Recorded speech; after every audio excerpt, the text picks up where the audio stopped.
Turning our back on the pollution from petrol and diesel engines is part of the government's plans to tackle climate change. And every green initiative by the UK is now in the international spotlight. That's because a major United Nations summit on climate change will be held in Glasgow later this year. But the official who was planning it, Claire O'Neill, was sacked last week. And she's now attacked the Prime Minister, saying he isn't taking the problem seriously. He's also admitted to me that he doesn't really understand it, and it's good that really he said that to you, well, did he? Yes. I mean, he's said all sorts of things over the years, but this is, as I think I said in my letter, this. He said he doesn't understand climate change. Well, he doesn't really get it, I think, is what he said. But others around him do. Oh, yeah, we've been sleeping here all night. Her timing was deliberate. Boris Johnson was unveiling his climate plans at the Science Museum in London today, with the help of Sir David Attenborough. We don't need to emphasise to them or to you that the longer we leave it and not doing things but going on talking about the problems, the worse it's going to get. Afterwards, Boris Johnson chose not to answer any awkward questions.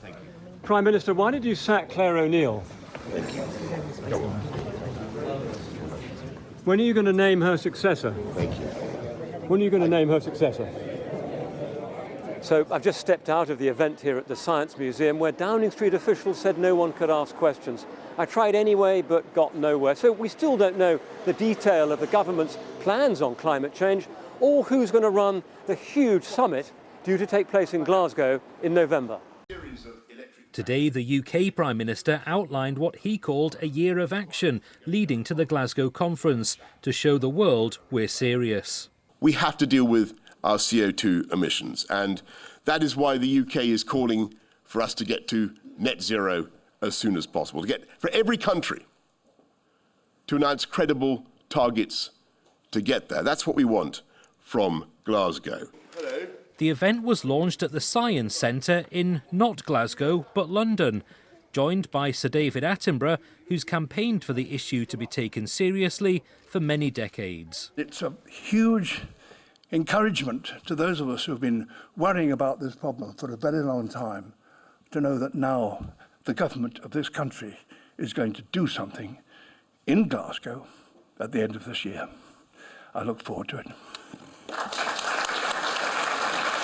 But the launch has been slightly overshadowed by the sacked president of COP26, Claire O'Neill, who's hit out at the Prime Minister. It's good that really he said that to you, did he? In an interview for BBC Radio, she accused Boris Johnson of not showing leadership. I am told by those involved that the original analysis was hundreds of millions of pounds off track, that the Scottish Government has absolutely behaved disgracefully and has been contracting buildings, for example, that are on the COP site, that should be absolutely made available to the conference, and that there is a complete standoff.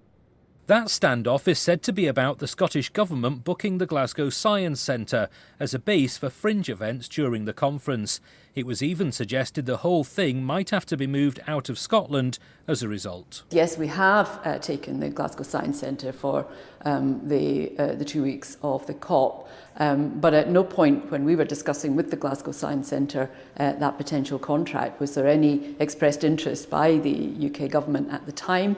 And the boundaries of the COP did not extend across the river onto the other side of the Clyde, which of course is where the Glasgow Science Centre is. I have to say it was never in doubt for us in the city or in the City Council, but clearly the internal wranglings of the UK Government over the past few days had caused some uncertainty. That was a big concern for us. I hope that uncertainty has been put to bed this morning. The Prime Minister explicitly said that it would be in Glasgow, and much more importantly, I think Sir David Attenborough said it.